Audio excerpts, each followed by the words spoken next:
주님께서 여러분과 함께 또한 사제의 영과 함께 마테오가 전한 거룩한 복음입니다. 주님 영광 받으소서. 그때 예수님께서 제자들에게 이런 비유를 들어 말씀하셨다. 하늘 나라는 자기 포도밭에서 일할 일꾼들을 사려고 이른 아침에 집을 나선 밭 임자와 같다. 그는 일꾼들과 하루 한 데나리온으로 합의하고 그들을 자기 포도밭으로 보냈다. 또 그가 또 9시쯤 나가보니 다른 이들이 하는 일 없이 장터에 서 있었다. 그래서 그들에게 당신들도 포도밭으로 가시오. 정당한 삭을 주겠소 하고 말하자 그들이 갔다. 그는 다시 12시와 오후 3시쯤에도 나가서 그와 같이 하였다. 그리고 오후 5시쯤에도 나가보니 또 다른 이들이 서 있었다. 그래서 그들에게 당신들은 왜 온종일 하는 일 없이 여기 서 있어 하고 물으니 그들이 아무도 우리를 사지 않았기 때문입니다 하고 대답하였다. 그러자 그는 당신들도 포도밭으로 가시오 하고 말하였다. 저녁 때가 되자 포도밭 주인은 자기 관리인에게 말하였다. 일꾼들을 불러 맨 나중에 온 이들부터 시작하여 맨 먼저 온 이들에게까지 품삯을 내주시오. 그리하여 오후 5시쯤부터 일한 이들이 와서 한 데나리온씩 받았다. 그래서 맨 먼저 온 이들은 차례가 되자 자기들은 더 받으려니 생각하였는데 그들도 한 데나리온씩만 받았다. 그것을 받아들고 그들은 밭 임자에게 투덜거리면서 맨 나중에 온 저자들은 1시간만 일했는데도 떼약볕 아래에서 온종일 고생한 우리와 똑같이 대우하시는군요 하고 말하였다. 그러자 그는 그들 가운데 한 사람에게 말하였다. 친구여, 내가 당신에게 불의를 저지른 것이 아니요. 당신은 나와 한 데나리온으로 합의하지 않았소. 당신 품삯이나 받아서 돌아가시오. 나는 맨 나중에 온 이 사람에게도 당신에게처럼 품삯을 주고 싶소. 내 것을 가지고 내가 하고 싶은 대로 할 수 없다는 말이요.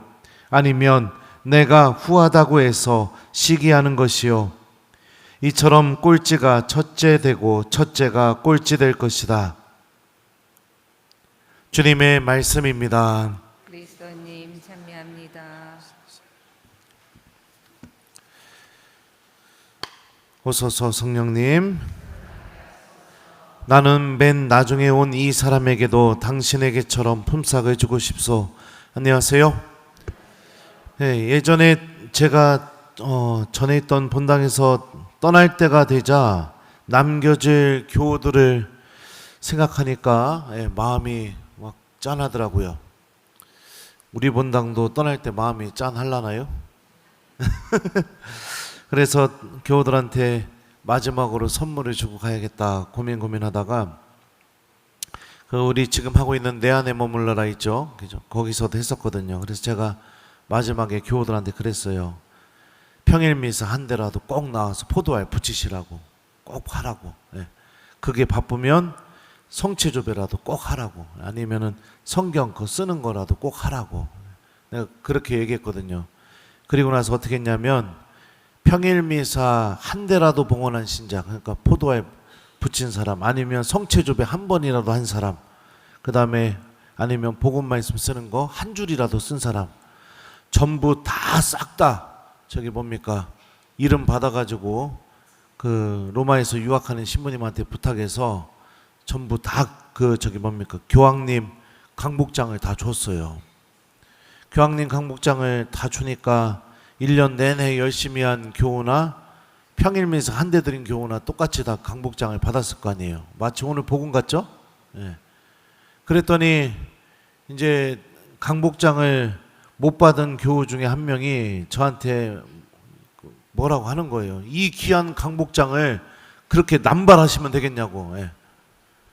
근데 저는 속으로 그 생각했죠. 내가 이렇게 남발하는데도 형제님이나 자매님은 못 받으셨네요. 예. 그러니까 신부님이 그렇게 얘기했는데도 초대에 응하지 않아가지고 그런 일이 벌어지게 되죠. 오늘 복음은 참 우리에게 희망적인 메시지를 줍니다. 아침 일찍 나가서 일한 사람이나 오후 5시에 나가서 일한 사람이나 하느님께서는 그들에게 똑같이 정당한 삭, 다시 말하면 구원이라는 정당한 삭을 주겠다라고 이렇게 약속해 주고 계시죠. 가끔 병자성사를 줄 때가 있어요. 임종 전대사를 줄 때. 그때도 참 하나님의 자비가 얼마나 큰지, 또 한 사람 한 사람을 구원하시기 위한 이 하나님의 마음이 얼마나 넓은지가 느껴지게 됩니다. 어떻게 살았던, 마지막에 주님께 회개하고 고해성사 보고 용서를 청하고, 그렇게 될 때 하나님께서는 사제를 통해서 죄만 용서해 주는 것이 아니라 그 교우가 연옥에서 받아야 할 벌까지 다 없어지게 해주시고 당신께로 돌아오게 하는 그 은총을 마지막 순간까지 우리들에게 베풀어 주시죠. 근데 신기한 점은 뭐냐면 이 은총이 내가 죽을 때 당연히 주어질 것처럼 느껴질지 모르겠지만 그게 또 아니더라고요. 하느님을 기억하지 않거나 하느님과 아무 상관없이 살아가는 삶에 너무 익숙해지기 시작하게 되면 내가 정말 결정적인 순간에 오후 5시에 당신께 찾아온 이들에게도 구원을 주시려는 그 하느님을 잊어버릴 수가 있다는 사실입니다. 잊어버릴 수가 있다는 거죠. 그러기에 신앙생활이 왜 중요하냐? 하느님께서 그럼에도 불구하고 나를 용서하시고 구원하신다는 것을 잊지 않게 해주기 때문에 신앙생활이 중요한 겁니다. 대부분의 냉담자 장례를 보게 되면은요, 전대사와 병자성사를 받고 장례가 치러지는 경우가 거의 없습니다. 그죠? 그냥 죽음을 맞이한 이후에 나중에 우리 구역장이나 교우들에게 소식이 전해지게 되면 그제서야 이제 성당에 연락해서 장례 미사가 봉헌이 되게 되죠. 그러면 그분들은 어떻게 된 것이냐? 하느님 자비에 맡겨져 있겠죠. 예수님께서는 십자가 아래에서도 당신께 회개하고 자기를 기억해달라고 하는 강도에게 이렇게 말씀하셨죠. 내가 진실로 너에게 말한다. 너는 오늘 나와 함께 낙원에 있을 것이다. 마지막 순간까지 마치 오늘 복음에서 나는 맨 나중에 온 이 사람에게도 당신에게처럼 품삯을 주고 싶소. 이 말씀처럼 한 사람이라도 우리를 구원하고 살리기를 원하고 계십니다. 그래서 우리는 또 중요한 사실을 오늘 복음을 통해서 알 수 있어요. 그게 뭐냐? 구원은 내 노력으로 이루어지는 것이 아니라 예수님께서 우리에게 무상으로 주시는 선물이라는 사실입니다. 그러니까 주님, 저 아침 기도 저녁 기도 한 번도 빼먹지 않았고 미사도 한 번도 안 빼먹었고 판공성사도 한 번도 안 빼먹었고 그랬으니까 저 구원 주세요. 그러면은 하느님이 볼 때는 물론 구원을 주시겠죠.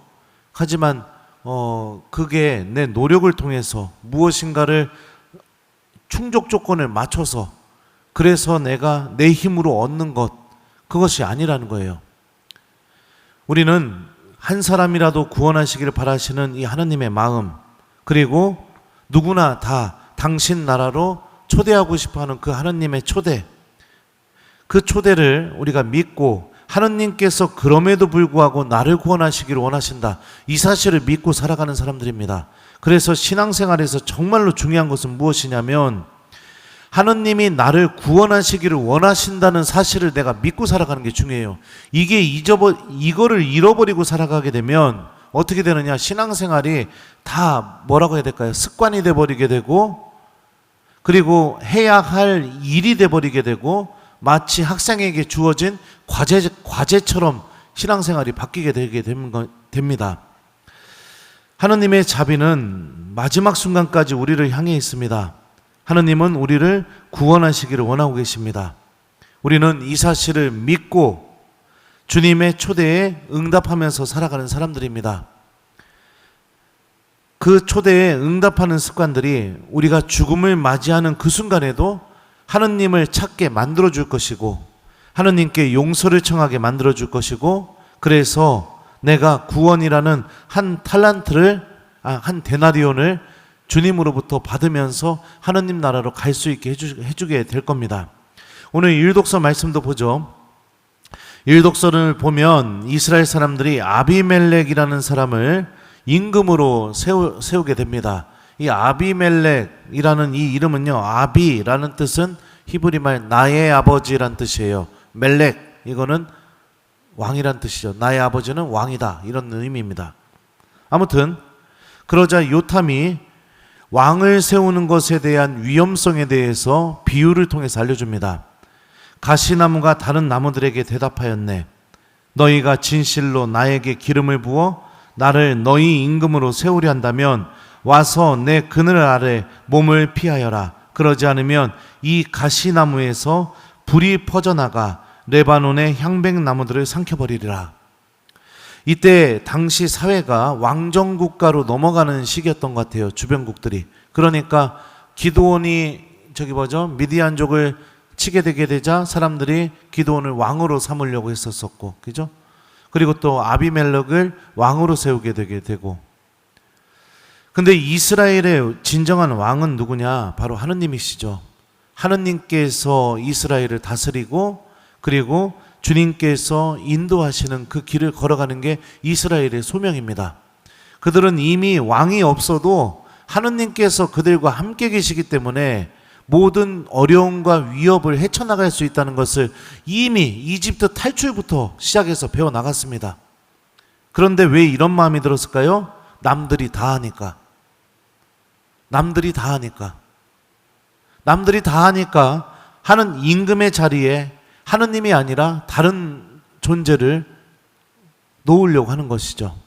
남들이 다 하니까 쫓아가는 거, 이거는 여러분들 하느님을 잃어버리게 되는 길이라는 것도 오늘 일독서를 통해서 알 수 있죠.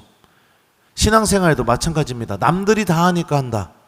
그러면서 적당히 타협하고 세상적인 삶을 내가 어느 정도 내 안에서 허용하면서 하느님의 길을 걸어가야 되는 순간마다 적당히, 남들도 다 그렇게 하니까, 그런 마음이 우리들 마음 안에 뿌려지게 되게 되면 하느님을 잃어버리게 되는 그런 불행이 우리들을 찾아오게 될 겁니다. 그래서 오늘 독서와 복음을 통해서 우리가 한 가지 명확한 진리를 알 수 있죠. 신앙은 남들이 다 하니까 그 세상적인 거 다 붙잡고 쫓아가면서 살아가는 길이 아니라는 거, 하느님을 나의 주님, 나의 임금으로 삼고 내가 주님으로 삼으신 그분께서 나를 구원하시기를 바라신다는 것을 내가 믿고 희망을 갖고 살아가는 거, 이게 신앙생활이라는 것을 오늘 말씀을 통해서 알 수 있죠. 그러니까 여러분들 좌절하지 마세요. 혹시라도 큰 죄를 저질러서 아직까지 고백을 못하고 있고, 아직까지 또 여러 가지 이유 때문에 하느님 앞에 내가 떳떳하게 나오지 못하는 그런 상황에 놓여있다 하더라도 절대로 좌절하지 마세요. 그리고 믿으세요. 이런 나를 그럼에도 불구하고 하느님이 구원하기를 원하신다고. 하느님께서는 반드시 내 입에서 나 같은 죄를 저지른 사람도 주님께서 구원하시다니, 이렇게 살아온 나를 주님께서 당신 나라로 부르시다니, 분명히 이 고백이 터져나오게 만드실 겁니다. 우리에게 필요한 것은 우리들의 주님이시며 우리들의 임금이신 하느님께서 나를 구원하기를 원하신다는 것을 내가 믿고 그 구원의 초대에 응답을 하면 되는 겁니다. 응답.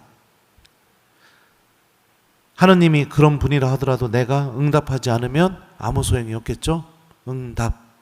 그 응답이 기도인 것이고, 그 응답이 미사인 것이고, 그 응답이 고해성사인 것이고, 그 응답이 누군가를 위한 희생인 것이고, 그 응답이 하느님께서 바라시는 일들을 해나가는 봉사인 것입니다. 우리가 이런 생각의 전환을 이루게 될 때 신앙생활은 하나님에 대한 감사와 기쁨, 찬미와 또 주님께서 주시는 행복으로 가득 차게 될 겁니다. 그래서 오늘 독서 복음 말씀을 잘 메시지를 기억하시면서 하나님을 나의 주님으로 삼고 남들이 다 하니까 그거 쫓아가려고 하는 마음 좀 멈추시고, 그리고 그럼에도 불구하고 나의 주님이신 하느님께서는 나를 구원하시기를 원하신다, 이거를 믿고 오늘 하루를 살아간다면 여러분들 오늘 하루 하느님의 은총 안에 충만히 머물게 될 겁니다. 숙제드려요. 오늘 숙제는